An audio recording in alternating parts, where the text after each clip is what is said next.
les flammes des mères de peau. Elle est dure. Bon, alors on va commencer par quand j'étais petite. C'est vrai que j'ai eu une enfance atypique parce qu'il se trouve que j'ai appris à lire très tôt, je devais avoir 3 ans et demi, que dès que j'ai appris à lire, j'ai plongé dans des bouquins et que le résultat, ça a été qu'au moment où j'ai atteint l'âge à partir duquel il devient obligatoire d'aller à l'école, je pouvais décemment pas rentrer en cours préparatoire. Du coup, mon décalage scolaire a fait que je n'ai pas pu être inscrite dans une école traditionnelle et que j'ai fait toute ma scolarité par correspondance. Je n'ai pas mis les pieds dans une école et je n'ai pratiquement pas rencontré d'autres enfants et j'ai pas été socialisée en gros avant la 6e à l'âge de 9 ans. C'est particulier comme enfance. Et mon univers, c'était les livres. Donc les livres que j'avais sous la main, c'était la bibliothèque de mes parents. Mes parents avaient une bibliothèque dans laquelle il devait y avoir, je ne sais pas, 300 ou 400 livres, qui étaient en général des classiques. J'ai lu Zola, j'ai lu Moravia, j'ai lu André Gide, Giraudoux, des tas d'auteurs qui font partie de la culture classique.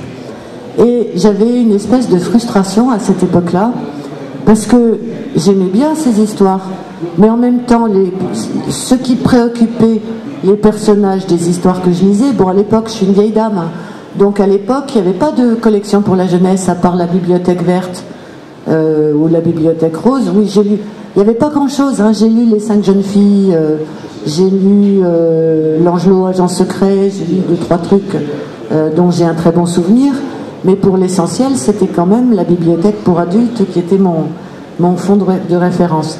Et dans cette bibliothèque pour adultes, les gens se préoccupaient d'histoires de famille, de jalousie, d'argent, de travail.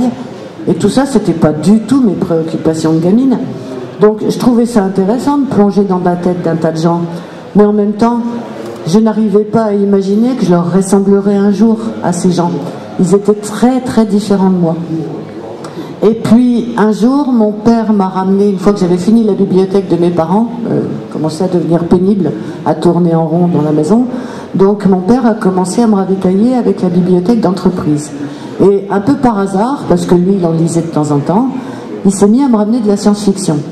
Alors c'était de la belle science-fiction, celle qu'il y avait à la bibliothèque du comité d'entreprise d'IBM, c'était Ailleurs et Demain, c'était Présence du futur, et c'était les collections les plus prestigieuses de la science-fiction de l'âge d'or. Donc les premiers livres que j'ai lus, c'était Silverberg, Asimov, Norman Spinrad, et bon, les grands, avec un G majuscule. Et j'ai été instantanément éblouie, parce que mon univers à moi, il était tout petit. En gros, je passais l'essentiel de ma vie assise sous la table de la cuisine avec un bouquin, en ne parlant pratiquement à personne.